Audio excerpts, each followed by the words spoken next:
¿Qué tal, amigos? Bienvenidos a su programa Testigos de Jesús.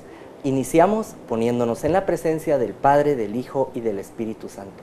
Nuestro objetivo hoy es que usted conozca las maravillas que Dios ha hecho en nuestras vidas y que puede hacer por usted. Estamos con un invitado muy especial, Alejandro. Gracias por acompañarnos, gracias por estar aquí y por compartir tu testimonio de vida con las personas a través de la pantalla.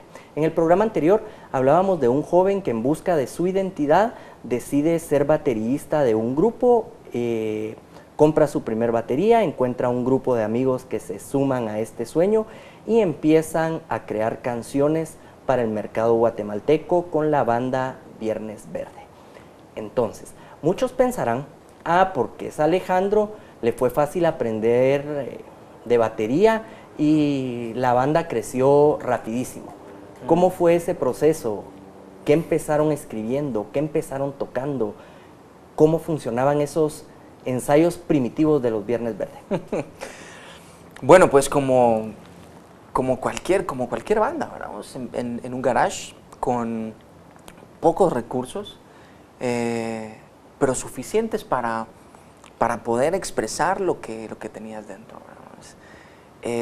Empezamos a componer pues canciones originales. Creo que desde el principio empezamos con canciones originales. Teníamos que tener algunos covers en el repertorio como para poder llamar la atención también y de esa forma poner nuestra música, ¿verdad? Pero llegó un momento, y te digo, no dependimos mucho de los covers, porque creo que era mucho lo que teníamos dentro, ¿verdad? La facilidad fue que Omar tenía muchas ideas, ¿verdad? Y muchos... Viernes es eso, ¿verdad? Es un desahogo de vivencias humanas, del dolor del ser humano, de las inquietudes, de cómo lidiar con sentimientos adversos muchas veces, ¿verdad? Y Omar tiene esa facilidad, ¿verdad? Entonces escribía y teníamos a Mario en la guitarra, a Estuardo Castro en el bajo, y fácil una melodía, un riff, y era suficiente para poderle meter un ritmo a batería y tener una canción, ¿verdad? Una rola.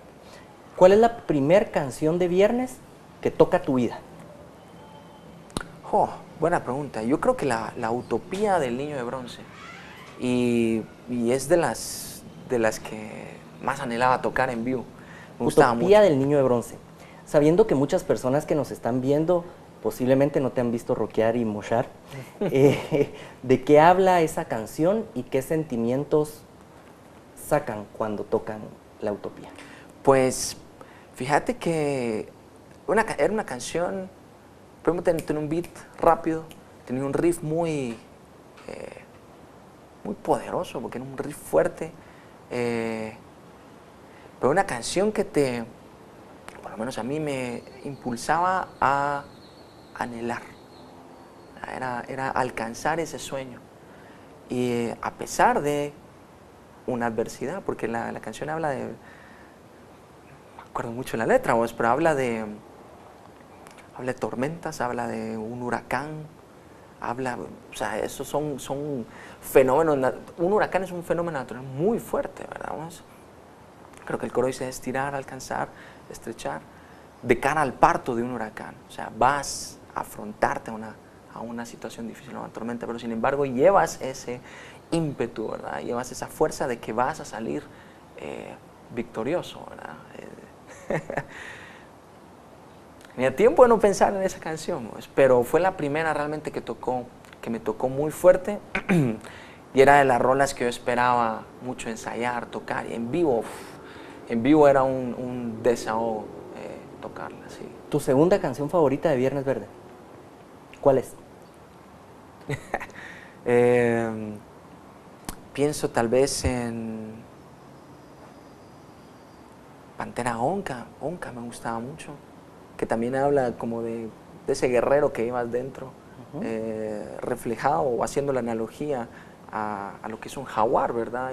Y lo que las características de un jaguar plasmadas en un hombre y como en un ser humano, ¿verdad? Y cómo el ser humano aguerrido puede batallar, ¿verdad? Suelen pasar mucho que las creaciones de Viernes eran en conjunto. Ajá. Experiencias vividas, contadas, y aunque era Omar, digamos, es Omar en su mayoría quien escribe, él se alimenta de las experiencias de todo su entorno. Siendo esto de esa manera, ¿hay alguna canción que se identifique con vivencia tuya específicamente dentro del repertorio de Viernes? Fíjate que creo que sí. Creo que la canción Sed, si no estoy mal, yo no estaba ahí cuando la compusieron, pero creo que y esto es muy al principio, creo que en ese momento como que yo no estaba full compenetrado dentro del grupo y por alguna razón, no me acuerdo si fue una novia, me estaba alejando un poco de las responsabilidades de la banda, de la seriedad del grupo, y creo que escriben esta canción por eso mismo. ¿Qué dice Sed? Me agarraste completamente en fly, vos, pero posiblemente tal vez sí del alejamiento. Hay amnesia ahí. A bajar un montón de libros, ¿verdad? ¿Sabes que sí? Porque a pesar de que estuve tocando esas canciones durante casi 20 años, ¿verdad? Y cantándolas y sabiéndomelas, ya de un buen tiempo para acá ya no. Entonces sí, me hiciste pensar de vuelta. Pero te digo esto porque cuando Omar la presentaba en vivo, hacía alusión a eso. Mencionaba que en ese momento de la época de Viernes, cuando compusimos esa canción, es del primer disco, parece que yo sí andaba, y te soy bien honesto, yo no me recuerdo. Yo no me acuerdo qué estaba pasando en ese momento y por qué me estaba alejando de la banda. No recuerdo. Sin embargo, ellos sí tuvieron una razón fuerte, ¿verdad? Porque si hicieron una rola y ya los tenías colmados de la paciencia. Sí. Hablemos un poco sobre las profesiones de los que estaban en el grupo, porque muchos pensarán, rockeros, borrachos, vida loca, sexo, drogas y rock and roll, pero atrás de Viernes Verde hay personas que se han preparado académicamente.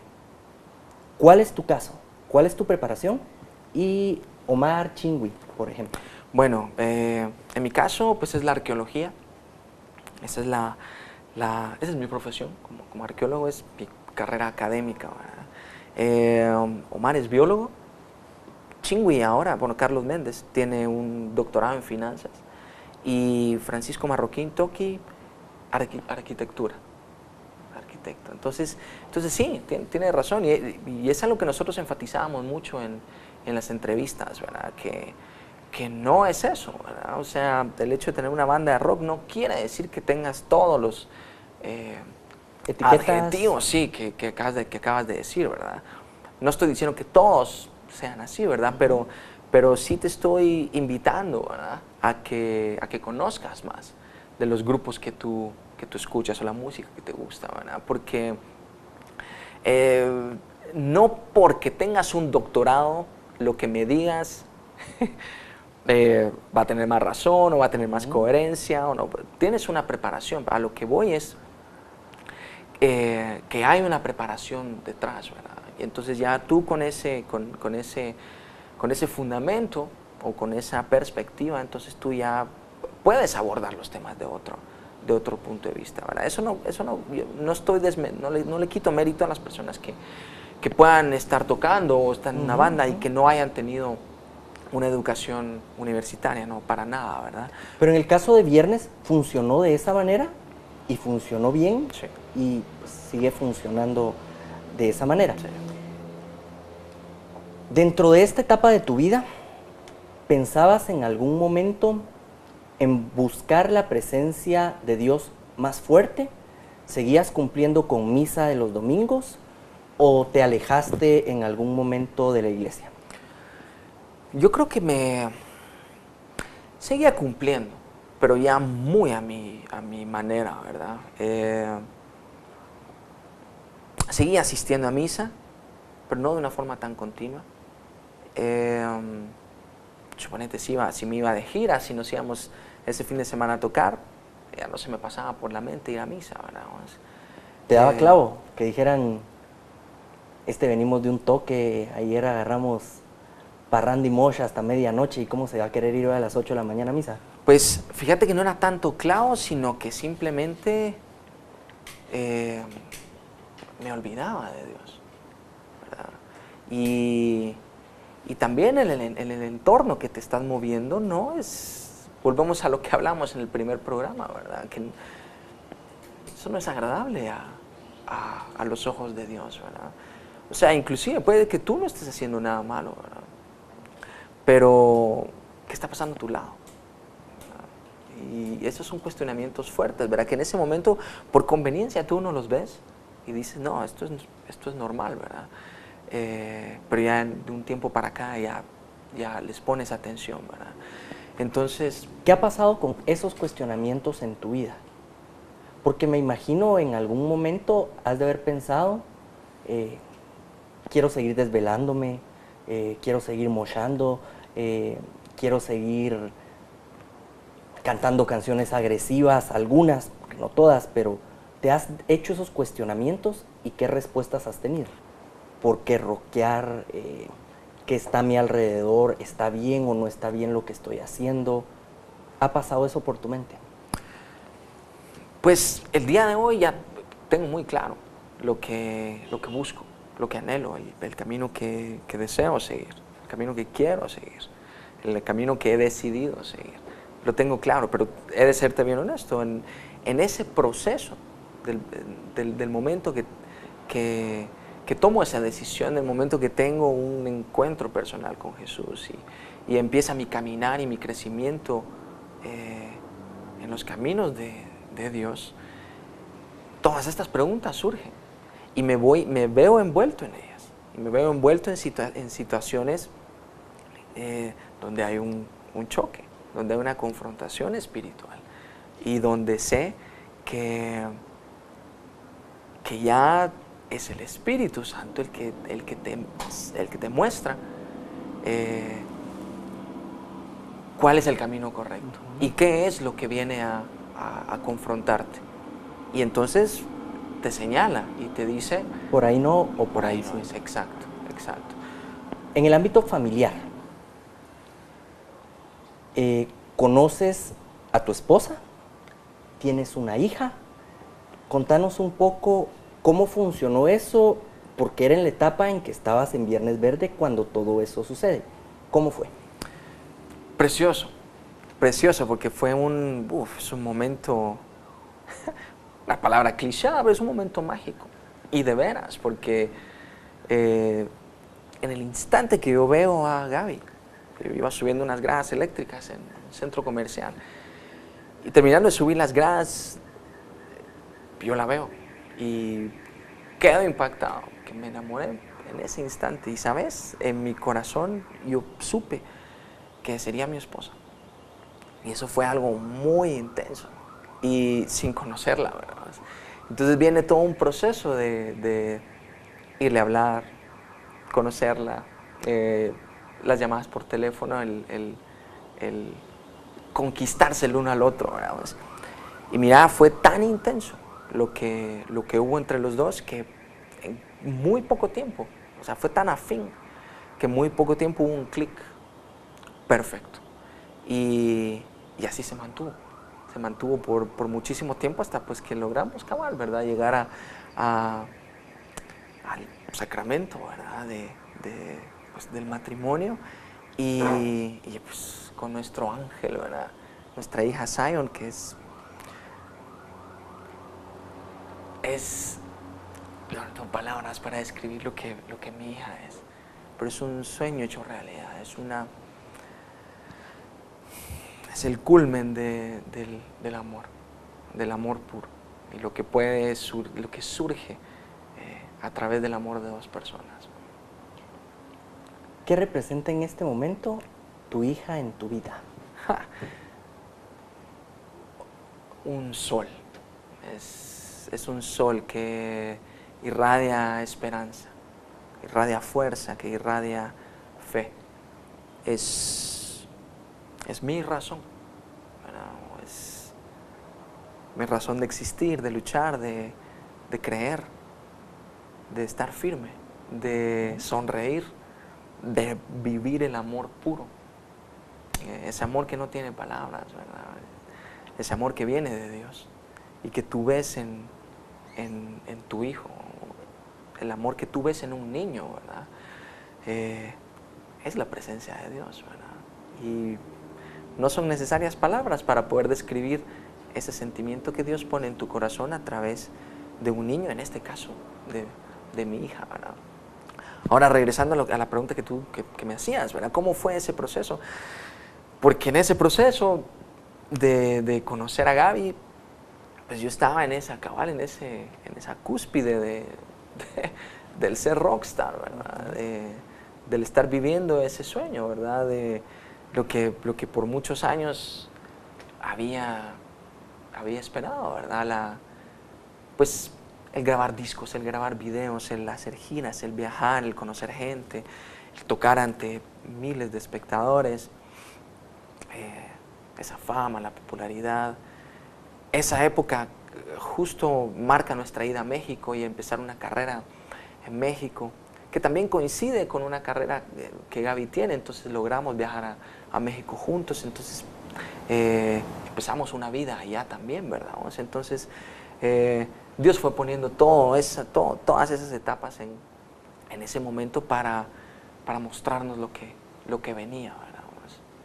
¿Qué venía? Pues venía, vendrían muchos cambios en mi vida, vendrían situaciones de mucha bendición, ¿verdad? Pero también vendrían situaciones adversas, a las que no estaba preparado y se dieron, ¿verdad? En ese momento, te estoy hablando finales de 2009, 2010, sacamos el quinto disco con Viernes y empezamos ya una preparación para salir a Estados Unidos y empezar una carrera en Estados Unidos.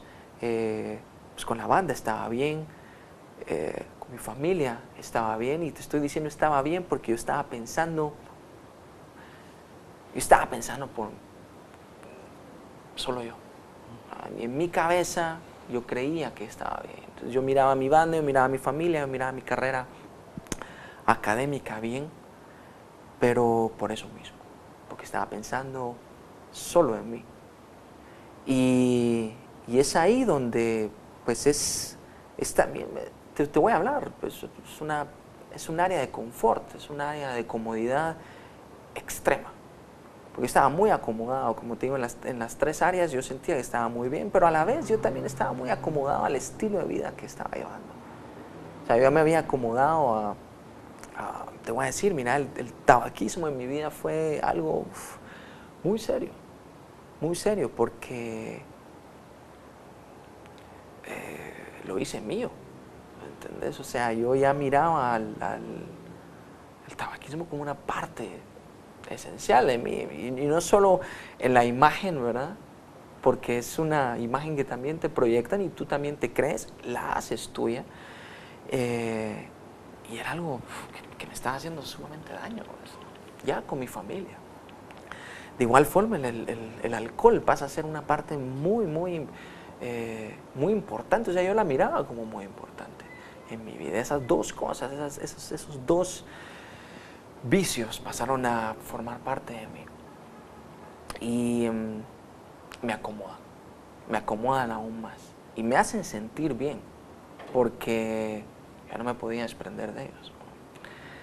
Y entonces es en esta ilusión, ¿verdad? En esta comodidad en donde yo voy perdiendo perspectiva por completo de lo que estaba pasando a mi alrededor. Y todo esto empieza a generar un vacío emocional y un cansancio emocional en mi familia. Y aquí ya me reduzco a mi esposa, ¿verdad? Y yo empiezo a descuidar el tesoro más grande que tuve, el tesoro más grande que un hombre puede llegar a tener, que es su familia. Y lo empiezo a descuidar, y yo mismo empiezo a alejarla. Y veo en Gaby ese cansancio, y veo en Gaby, porque mira, hubo muchas llamadas de atención de decir, hey, ojo con esto, y no una vez, muchas veces. ojo con esto, hey, cuidado, hey, hagamos, hey, busquemos, hey, hey. Y yo estaba metido muy en mí. Yo estaba metido muy apegado a mi rock, a mí, y todo era mí. Entonces yo empecé a descuidar y no empecé a poner, y no escuché. Y es esa área de confort en donde yo dejo entrar muchas comodidades y donde permito que el enemigo empiece a acomodarse en mi vida. Y yo lo dejé entrar. Yo permití, yo le abrí la puerta. Y soy el primero en reconocerlo porque ahora lo entiendo. Y ahora entiendo de dónde viene esa consecuencia. Y ahora entiendo esa situación adversa y esa tormenta en la que me vi sumergido una noche, que es donde empieza mi cambio. Tu proceso de conversión. Si tenemos algún joven en este momento, un adulto, que está pasando por ese proceso, yo, y su hija, su hijo, su esposa, su esposo, no están siendo su prioridad, ¿qué consejo le darías? Que escuche, que analice en dónde está. Porque yo creo que es la parte más difícil. La parte más difícil es reconocer que tienes una debilidad, que tienes una debilidad que necesita ser atendida y que necesita ser cortada de raíz. No es fácil, ¿verdad? Porque eso requiere mucha valentía y mucha determinación, pero sobre todo mucha humildad en el reconocer que tienes un problema y que ese problema puedes cambiarlo, pero necesitas de ti, necesitas aceptar que tienes un problema para poder hacerlo y necesitas sobre todo de Dios, porque por tus propias fuerzas no lo vas a lograr. Lo que Dios necesita de ti es tu voluntad, querer hacerlo.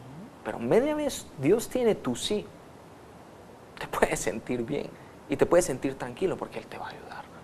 Pero ese es el primer consejo. El primer consejo es que escuches que escuches tu voz interna, ¿no? ¿Qué está pasando? Y que veas alrededor, que abras los ojos y que te des cuenta qué está pasando con tus seres queridos. ¿Les estás haciendo daño? ¿Tus acciones, tus actos están teniendo consecuencias? ¿Qué consecuencias estás teniendo? ¿Los estás alejando? ¿No pasas tiempo con tu esposa, con tus hijos? Lo que el alcohol genera es tremendo. La violencia intrafamiliar que genera es tremenda cuando hay gritos. Y gritos, te digo, audibles y no audibles. Porque puede haber un grito de desesperación dentro de tu corazón que no sale, ¿verdad? Pero lo puedes ver a través de los ojos de tu esposa.